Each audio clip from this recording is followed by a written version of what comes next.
অনেক পানি হয়ে যায়, মাঝার সমান পানি হয়ে যায়। এই জায়গায় যে অনেক অসুবিধা হয়, হাসপাতালের লোকজন আসা যাওয়া কষ্ট হয়, তারপরে বাচ্চা কাচ্চা নিয়ে স্কুলে যাওয়ার কষ্ট হয়।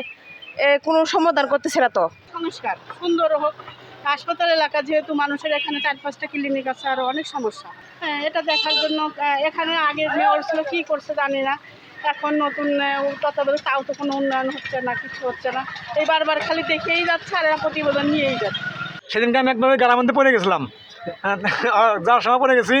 মানে অনেকদিন ধরে এই সমস্যা, কাজ করে কীভাবে কাজ করে বুঝি না, অনেকদিন ধরে এই সমস্যা ভোগান্ত।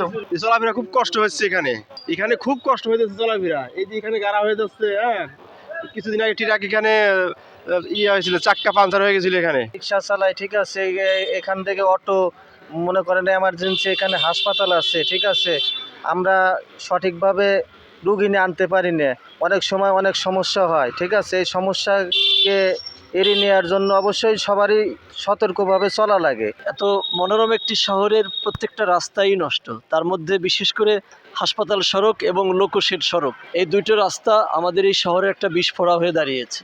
আমরা বিভিন্নভাবে বিভিন্ন পরিস্থিতিতে পড়ে আমরা যতবারই প্রশাসনের সাথে এই ব্যাপারে কথা বলেছি, পৌর প্রশাসনের সাথে কথা বলেছি, পৌর প্রশাসন বারবার শুধু আমাদেরকে আশ্বাস দিয়ে দিয়ে সময় ক্ষেপণ করেছেন। উদ্যোগ নিলে এই রাস্তাও ভালো করা সম্ভব। আমরা পৌরবাসী হিসেবে চাই আমাদের রাজবাড়ী শহরের এই অত্যন্ত গুরুত্বপূর্ণ একটি সড়ক, হাসপাতাল সড়ক, এই সড়কটা এবং আমাদের রাজবাড়ী রেলগেট থেকে লোকোশেড যাওয়ার পথের যে সড়কটা, এই দুইটা সড়কে অতি দ্রুত প্রকল্প হাতে নিয়ে পৌর প্রশাসন কার্যক্রম শুরু করবেন, এই আশা ব্যক্ত করি। সাবেক মেয়রের কাছে গেছি, জেলা প্রশাসকের কাছে গেছি, তারপরে এখানে আরও গর্ত ছিল, কয়েকবার ট্রাক পড়ে গেছে, ট্রাক বেকো দিয়ে উঠাইছে।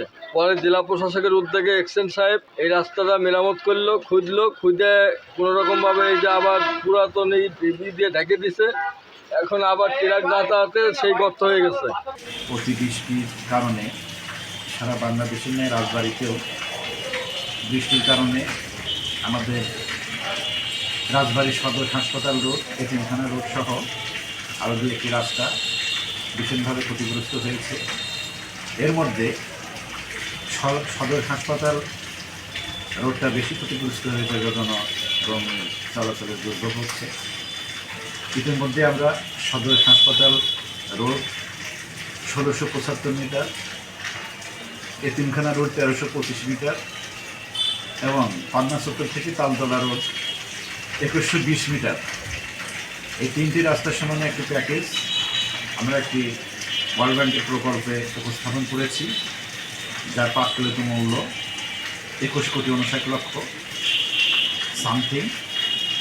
এই প্রকল্পটা আমাদের এই মাসের মধ্যে অনুমোদন হয়ে টেন্ডার আহ্বান হওয়ার সম্ভাবনা রয়েছে।